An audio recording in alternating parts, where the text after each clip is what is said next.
तो नमस्कार दोस्तों, इस वर्ष की सबसे बड़ी अमावस्या जो कि भौमवती अमावस्या कहलाई जाती है और इस अमावस्या के दिन आप पितरों के निमित्त कुछ छोटे छोटे कार्य कर लीजिए, कुछ उपाय कर लीजिए। आपके जीवन में चल रही पितृ दोष संबंधी परेशानियां और जीवन में फालतू के झंझट या फिर आपके जीवन में प्रगति नहीं मिल रही है, इन सब परेशानियों से आपको छुटकारा मिलेगा। तो दोस्तों 12 तारीख दिन मंगलवार, मार्गशीर्ष महीना और इस महीने में इस मास में पड़ने वाली अमावस्या। देखिए, सबसे पहले मैं आपको क्लियर करूं, क्योंकि अमावस्या और पूर्णिमा यही दो पूजनीय हैं। जब हम देवताओं की पूजा करते हैं तो अपने पितरों की भी पूजा करते हैं। श्राद्ध पक्ष का समय आता है, आप पूरी श्रद्धा भावना से आप अपने पितरों की पूजा करते हैं। जो दिक्कत परेशानी है आपके जीवन में, पितरों का आशीर्वाद प्राप्त होकर आपके जीवन से वो परेशानियां दूर जाती हैं। और समय समय पर पड़ने वाली अमावस्याएं जो होती हैं, उन अमावस्याओं पर आप अगर पितरों के निमित्त दान करते रहें। दान करना ही सब कुछ नहीं होता है, उनके जीवित रहते हुए भी आपको उनका आदर सत्कार और उनका आशीर्वाद अपने सिर पर सदैव बनाए रखना है। और मरणों उपरांत जो पुत्र अपने माता पिता को तर्पण नहीं करता है, पितृ श्राद्ध नहीं करता है, उनका स्मरण नहीं करता है, उनको याद नहीं करता है, उनकी याद में कुछ दान दक्षिणा नहीं करता है, तो कहीं ना कहीं पितृ रुष्ट होते हैं। क्योंकि आप उसी खून का हिस्सा हो, उसी वंशज का हिस्सा हो जहाँ आपके माता पिता ने आपको जन्म दिया। आपको ये आशा रखी कि हाँ, मेरे बाद मेरा पुत्र या मेरी संतान मेरे को पार लगाएगी। अब पार लगाने का क्या होता है? देखिए, जब मृत्यु होती है, मृत्यु के बाद जो आत्मा है, जो रूह है, वो प्रभु में लीन होने से पहले कई प्रक्रियाओं से वो पार जाते हैं। उसके बाद वो जाकर उनको गति प्राप्त होती है। कई बार पितरों को गति प्राप्त नहीं होती है।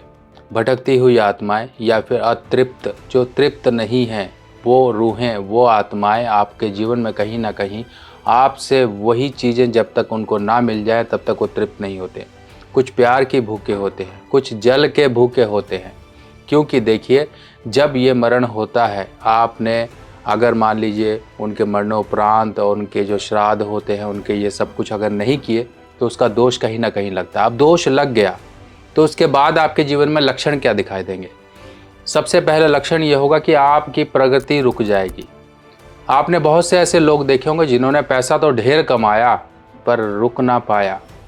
आपके घर परिवार में कहीं ना कहीं संतानहीनता होगी, संतान वंश वृद्धि नहीं होगी, परिवार में कलेश होगा, ज़मीन जायदाद के झगड़े होंगे और हमेशा आपके अच्छे कामों में रुकावटें आती होंगी। जो भी काम करो अड़चन भरे होते हैं, कोई काम सीधे तरीके से होता ही नहीं है। बीमारी लग गई तो लंबे समय से बीमारी बनी हुई है। अगर कोई घाव बना हुआ है शरीर में तो वो घाव भरेगा नहीं।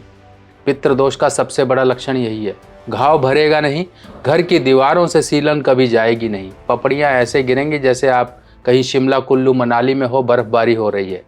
इस तरह से हाल होते हैं। और हमेशा कहीं ना कहीं बड़े बुजुर्ग परेशान करने वाले या फिर उनके जीवन में परेशानी रही। अब ये देखिए, वंश दर वंश चलता है। जो पीढ़ी जीवित है, अगर वो पीड़ित अपने दिवंगत माता पिता या पूर्वजों के निमित्त दान या जाप या उनका तर्पण नहीं करते हैं तो परेशानी जीवन भर रहती है और वही भोगते हैं। बहुत से लोग हैं, आपने देखे होंगे। अभी एग्जाम्पल देने की बात नहीं है कि हाँ, बड़े से बड़े टाटा बिरला, देखिए सुखी संपन्न और अच्छा जीवन व्यतीत करने वाला व्यक्ति वही है जिसके दादा ने काम किया और पिता ने वो काम किया, बच्चा भी आज वही काम कर रहा है और तीनों की अगर हम ग्रोथ की बात करें तो ऐसे ऐसे ऐसे ऊपर होती गई है। पर कई बार क्या होता है कि कोई व्यक्ति ने काम किया, पिता का काम ठीक ठाक था, जैसे ही औलाद ने वो काम शुरू किया वो काम बर्बाद और वो कहीं का नहीं रहा। तो मटिया मेट करने वाली ये कहीं ना कहीं घटनाएं होती हैं और जीवन कहीं ना कहीं परेशानियों में ही गुजरता रहता है। हर चीज़ का अभाव रहता है, खुशी नहीं रहती है, बाल सफ़ेद हो जाते हैं, यहाँ से बीच में से टकला हो जाता है इंसान, जहाँ से बोदी जिसे चुटिया हम कहते हैं, यहाँ से वो गंजा हो जाता है। ये गंजेपन की निशानी। अब ये कुछ लक्षण हैं। अब इतने लक्षणों को आप समझ गए। सिंपल सा एक काम करना, कोई बड़े उपाय नहीं बताए जा रहे, कोई बड़े पूजा पाठ अनुष्ठान इन सब चक्रों में ना तो मैं कभी आपको डालता हूँ। मैं सीधी सी छोटी सी बात बोलता हूँ। समझ आ जाए तो आपका जीवन पार लग जाए, ना समझ आए तो मेरा काम तो समझाना ही है, वो आपके ऊपर है। आपको क्या करना है, देखिए माताएं बहनें घर का सबसे पहले माताओं बहनों का भी हाथ होता है, ये नहीं कि उनका कोई हाथ ही नहीं है, आपका हाथ सबसे बड़ा है, आप ही हो। घर में बड़े बुजुर्ग होते हैं तो खांस कर आते हैं, बहू क्या बनाया है, कितनी खुशी मिलती है। जी हाँ पिताजी अभी लेकर आती हूँ। तो यहाँ पर बेटा, अगर मान लीजिए बेटा भी तभी खाएगा अगर देखिए आदर्शवादी या पूरा आज्ञाकारी होगा, तो पहले पिताजी अगर है तो पिताजी के साथ वो खाएगा या फिर पिताजी को दे देगा, पिताजी को पहुंचा देगा, फिर वो खाएगा। इज्जत मान सम्मान कहीं ना कहीं देना होता है। इसी प्रकार घर की बहुएं, इज्जत देनी है आपको अपनी रसोई से, कहीं नहीं जाना है। रसोई ही है आपकी, हर तरह की जो कमी बेशी होती है वो माताओं बहनों से दूर हो जाती है उनके छोटे से कार्य से। घर में आप अपने पितरों के निमित्त एक तांबे के लोटे में जल भर के रखें। जल में आप थोड़ा सा दूध डाल दें, थोड़ा सा 1 चम्मच करीब दूध डाल दें, थोड़े से काले तिल डाल दें। और ये दूध अपने, ये जल लोटे वाला है, ये घर में अपने किचन में आप साउथ डायरेक्शन में रखिए, दक्षिण दिशा में रख दीजिए। रख दिया आपने, ये आप अपने पितरों के नाम से कह के रख दीजिए कि पितरों का आशीर्वाद प्राप्त हो। कोई काम नहीं बन रहा है, अपनी प्रार्थना बोल दीजिए, पितर आपके आशीर्वाद देंगे। ये काम कर लीजिए।